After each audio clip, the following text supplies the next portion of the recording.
Yat she Deidra Peaches Yanishia, Todachini Nishle, Lokat in the Ambashashin, Shihin Dashache, Todachini Dashanelle, Kintlanede Holiede Nasha.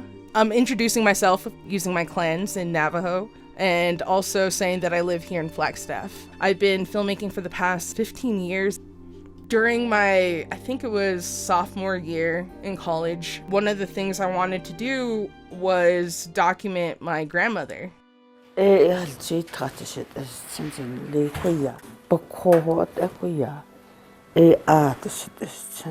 didn't want to be on camera. My cinematographer, Jay Koingwa, he would document different objects around her house that depicted who she was. Rocket Boy is a film about a young boy named Calvin who develops a rocket ship in order to see his father in space. At the time, we had no money. There was no ego behind it. We had submitted it to different native film festivals. They denied the film and we're like, oh man, they don't like our film. And then we submitted it to Sundance. We got it and we're like, oh my God, whoa. So we were the youngest Native American filmmakers to be accepted into Sundance, and I was blown away. I still am blown away.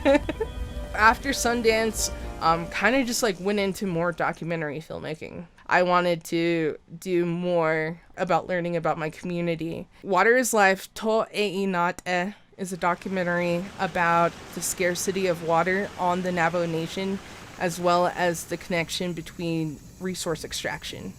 Filmmaking was a way for me to have a glimpse in seeing a system that was put in place to disenfranchise indigenous people. I don't like to say reservation because this is home to me.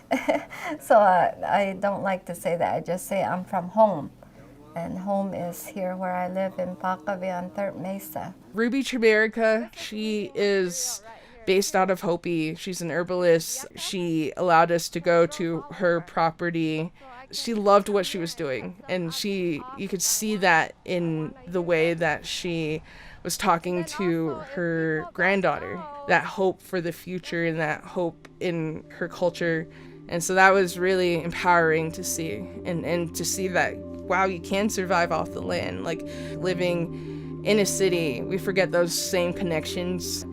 I wanted to use filmmaking more to learn about my culture and learn about things that I wasn't taught in school or I wasn't taught by my parents, other aspects of my identity that I hadn't yet learned. There's something that we call poverty porn and it's basically you'll have someone come in and they'll just show all the negative impacts. So we don't want to see our community being talked down upon. We want encouragement. We want uplifting stories.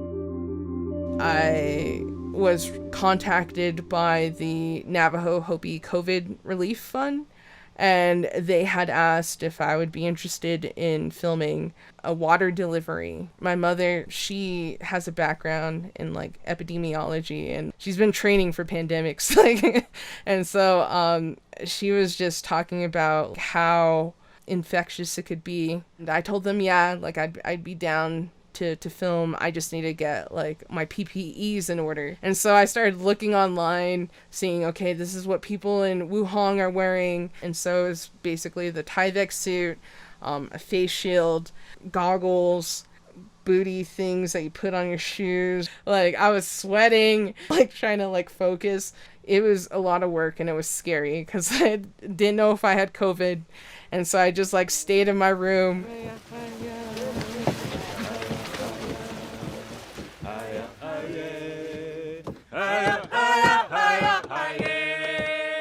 When I went to Alaska, it was me meeting with extended family members. And it was cool too, because there were some Navajos that were married into the Tlingit tribe up there. And so they knew about sheep, they knew about mutton, the customs were very similar.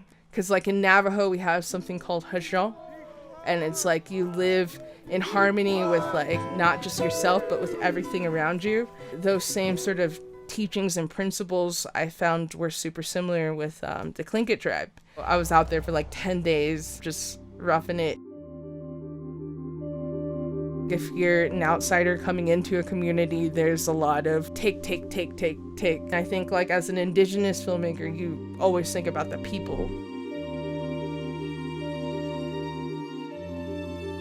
By thinking in those terms, like that definitely helps to uplift an entire community rather than pushing them down.